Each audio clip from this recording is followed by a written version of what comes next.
Welcome to the very first Bed Bucking Hall of Shame video of the year. Listen, what you're about to hear is not so surprising or shocking at all. And yes, there can be repeat offenders in the Bed Bucking Hall of Shame as well as in the Molly Qerim Hall of Shame as well. I think one of the first people I did a part 2 on when it came to the Bed Bucking series was Fake'em. And now I got to do another one on Stephan A. Smith. So I wanted to wait until after I uploaded my video about Dana White before I uploaded this video right behind it, since they are connected with each other. What I'm going to do is this is going to be a bed bucket / full breakdown. So you're getting two for the price of one.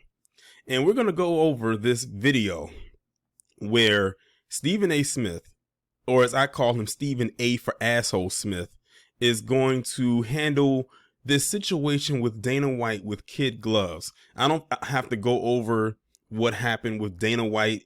Y'all heard it in the video where I was discussing Dana White. So we're going to go ahead and get into this. And by the way, plot twist, this will be my first time watching this video as well. Someone just tagged me in it and I just sent it straight to my messages so I could have it and won't get lost in my timeline, and said I'll just go and check that out a little bit later when I do it as a video. So let's see how calm he's going to be, because you already know Stephan A. Smith, you know, he handles their situations differently than how he deals with black people, specifically black male athletes. The inordinate amount of times we've had to address subjects like this, we have to maintain consistency. And has anyone noticed that his hairline seems to have gone back a little bit further? I swear, every time this man buck dances, his hairline recedes even more, much like how Pinocchio's nose gets even longer every time he lies. Pointing out, you do not put your hands on a woman if you are a man. Now listen to how he said that. Listen at how, listen to his tone. Listen to how calm he is. I want to know, how did he sound when it came to Ray Rice? I'm willing to bet the tone was very different. I'm willing to bet that. You do not do it. Dana White knows that. And, you know, all I can say is that, again, he has spoken out against men who put their hands on women before. And whatever punishment you would exact under these circumstances to somebody else is what he should apply to himself. But I love him. I could see him doing something even stricter, just because he's the leader. You know, and he's the leader of men. So just to your point, not just what's enacted to a fighter, but maybe a little stiffer. Sure. Because he's the head. I just want to say a couple of things. They talked about being drinking heavily. Yeah. When you're under the influence, not shining moments, often people don't make their best decisions. So in that sense, it's. And that's Molly Qerim, for those of you who don't know him.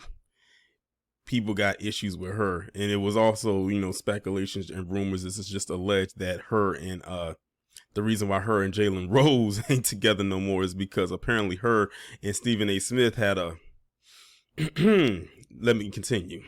It's a cautionary tale. Yep. And in terms of it being an isolated incident, I've known Dana since I was 22. I have the utmost respect for him. Yes. And I don't judge people by their worst moment. I agree with you on that punishment. Now listen to that. Now this is supposed to be about Stephan A. Smith and how he's this situation right here, about how he feels was going on with Dana White. But listen to how Molly Qerim is talking. I'm willing to bet if that was a black man, Molly Qerim, with her tone, I bet her tone would be a lot different. But again, she's being on code. Stephan A. Smith, he's being on a Sambo code. That's what he's on. He's on that buck dancing code, which is basically almost pretty much linked with what code she has. Part. And the other piece that I just want to say, as a woman, it was also his wife's hands on him. So no one should be putting their hands on anyone. Okay. Male, female, female, male. Now check that out. She said, as a woman, you know, she knows about, you know, the whole situation with his wife putting his hands on him first and all types of stuff like that. And you know, it's a give and take type of thing. But I bet you if it's a black man in a situation like that, they would not invoke that. They would not invoke that talking point. But they did it right. Well, she did it right here, and he just agreed with her. Again, the tone is way different. Well, like I said, you're absolutely right. I don't disagree. I have nothing to add other than I just think it's important that if you're going to sit on this platform, you owe it to your audience to be honest. He has nothing to add to this. He has nothing more to add than what he's already said, which isn't much, because there was just literally a whole block where Molly Qerim was talking. He literally has no words. The man is a loss of words. A man who loves to talk shit about black male athletes has nothing to say. Cat, cut your tongue, Stephen A. Smith. Or they know, or you know, I should say, that if you talk ill of this PC man, them execs at ESPN gonna pull that collar, or they gonna push that button and it's gonna be like zzz, right there on your neck, and you gonna have to like, and when that thing buzzes, you better bark. He has nothing to say, y'all. He said he has nothing more to add to this. Again, it's the tone for me. It's the tone for me. And probably you too. To be honest and forthcoming, Dana White is not just somebody I know in sports, nor you. He's a friend. Yeah. He's a friend. You know, I was actually going to save this for the end, but again, like I said, this is my first time watching this video. Excuse me. That he's a friend. You know, he tends to like to use that a lot when it comes to a PC person who was caught in the web of scrutiny and should be held accountable for their actions, because he did the same thing with Jerry Jones, which is what led Stephen A. Smith to being in the Bed Bucking Hall of Shame last year. Remember with that picture and how everybody was going at Jerry Jones? Here comes Stephen A. Smith and telling black people we overreacted. And again, look back at that and how he sounded there. His tone was way different about how he was coming at black people. How dare you attack Jerry Jones? How dare you come after my friend? I love Jerry Jones. I'm going to throw the cape on for Jerry Jones. I'm going to throw the S on my chest for Jerry Jones. I'm going to come and swoop down and save Jerry Jones from, you know, from the savage Negro. He's doing the same thing right here with Dana White. He's my friend. I support him. We support him. And did he try to sell us that we support him too? We don't. Well, I can't speak for everybody. I don't. And it has nothing to do with what recently happened. I don't follow UFC. And to be honest, the only reason I know about Dana White is because I follow some people who are part of the LDBC, and shout out to those individuals over there. If it wasn't for them, I wouldn't have no clue who the hell Dana White was. Like, you couldn't even ask me to point him out in a lineup. But he's saying he's my friend, and you know, I can't talk about my friend. It seems to me Stephen A. Smith has a lot of pale friends. I want to know, do these friends, these so-called friends of his, do they even know he's their friend? Does he even know who they are? I mean, do they even know who he is? Excuse me. Probably not. Probably so. I love him. And I just wish the best for him and his family. And, you know, he knows, he knows how wrong he was to do this. And he, you know, he knows that we're on this air. He knew ahead of time because I reached out to him to let him know I would be talking about this this morning. He said, I reached out to him to let him know I would be talking about him this morning. Stephen A., I would like to know, have you ever reached out to any black male athlete and told them ahead of time before you got on the air to run your big ass mouth that you was going to talk about them that day before they had a chance to see it? Probably not. Because it would have been a scathing discussion. How much... I'm going to get the chat into action with this. Put a 1 in the chat if you think that Stephen A. Smith has ever called a black male athlete before he began to talk about them on the air and tell them, I'm giving you a heads up, I'm talking about you on the air this morning, when it comes to the situation right here. Put a 2 in the chat if you think that he has not. It's most likely going to be a lot of 2s to pop up. I don't believe for 1 second Stephen A. Smith ever picked up the phone and called a black male athlete about a situation that was going on and said, hey, I'm going to be talking about you this morning. I doubt it. And I don't know when this video was posted because my timer on the recording, y'all can't see it, of course, is covering up the actual date of when this was posted. I'm not sure when this actually was posted, but I want to say it was maybe posted up yesterday. And I'm recording this on January 5th, 2023. So I'm assuming that this clip came from January 4th, which was about a day or two after the incident. No, it was before. It was after, because it happened on New Year's Eve. Yeah. That's another thing. Why didn't Stephen A. Smith have any words for this almost immediately after this happened? Granted, we know that it happened on New Year's Day or somewhere around that time, so they may not have been in the studio. There was the second. But again, I don't know when he put this up there. But again, his tone screams to me he didn't jump on this immediately.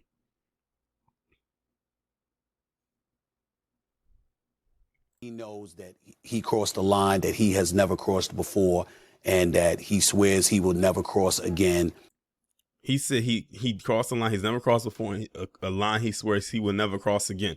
What if it was a first person action where it was a black athlete, where this was their first time dealing with a situation? I bet you he would not speak like this. I'm almost certain that he wouldn't.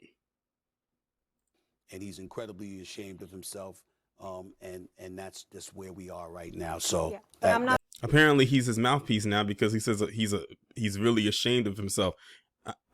Not saying Dana White didn't say that he is, or if he isn't, but Stephen A., you are not his publicist. I bet you if any amount of money, Stephen A. Smith could have been a publicist for a lot of these PC individuals within the sports realm, he would. And he would probably be one of the best publicists or PR people that you could think of. He would make sure that this stuff is squeaky clean. If they asked him to be the PR person for a black male athlete, he would be sloppy as hell. He'd be dragging his feet. Not a part of the whole cancel culture, and I don't judge people by their worst moment. Yeah. And he has a beautiful family. Yes, he does. Oh, Molly, you don't like the cancel culture thing. Have y'all noticed that whenever a white, I'm taking the gloves off right now, whenever a white male, wherever, gets caught up in some bullshit, they always want to invoke, I don't want to invoke cancel culture. I'm not going to throw in cancel culture because cancel culture is bad, and cancel culture is this and everything like that.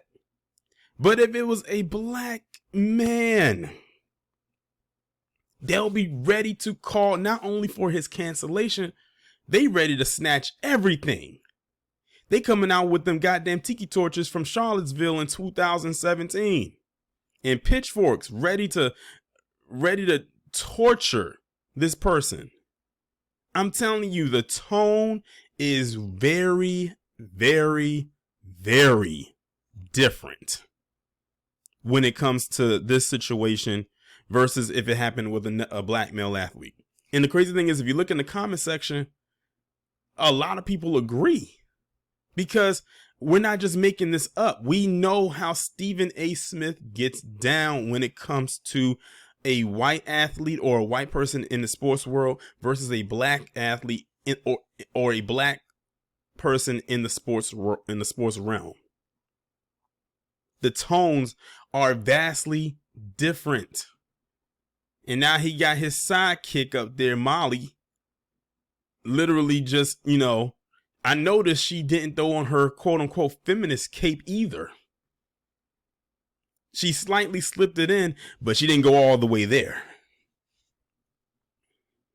All you got to do is just look back at various commentaries when a black athlete was caught up in something and listen to the tone of Stephen A. Smith. And that won't be hard to find. Because didn't he say something about Kyrie Irving? I was about to say Kyrie Smith. Kyrie Irving.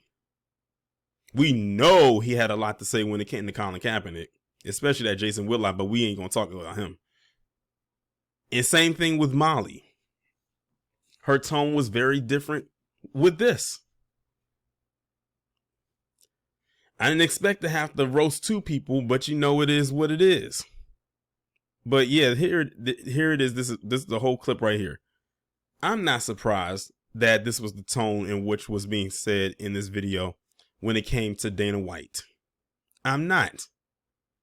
Because you have a lot of people who have done, commentaries talking about this whole situation. Now look at their comment sections, and a lot of people are upset because we're not talking about the whole thing.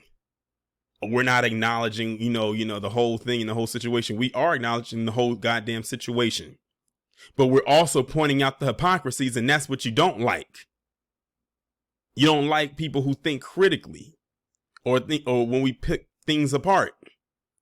We're just supposed to be surface level thinkers or surface level examiners, and that's it. Just point out and talk about what you see and not dive deep into the situation itself. We know that his wife, Dana White's wife, put her hands on him first. And we know that that he ended up slapping the sonic rings out of her, almost slapped her face off.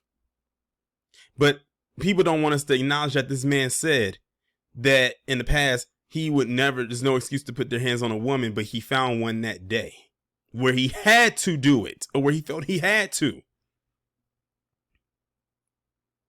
If you point that out, then somehow you're in the wrong.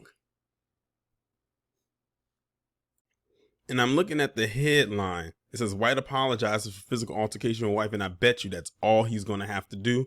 He's going to go right back to work. He's going to remain the president of the UFC. And they're going to continue to move on like this thing did not happen. They're not going to drag this out. They're not going to drag his name through the mud, not drag his name through the media. They're not going to quote unquote cancel Molly. I don't think you have anything to worry about. They're not going to cancel Dana White. And if they do cancel Dana White, it's not going to be at the hands of the quote unquote little people. It'll be people on the higher up that'll do it. And even if it did come down to the little people, they ain't going to go as hard on him as they tried to with Kyrie Irving for posting a link. Cancel culture is only the culture of those it wants to cancel. And the culture doesn't want to cancel Dana White.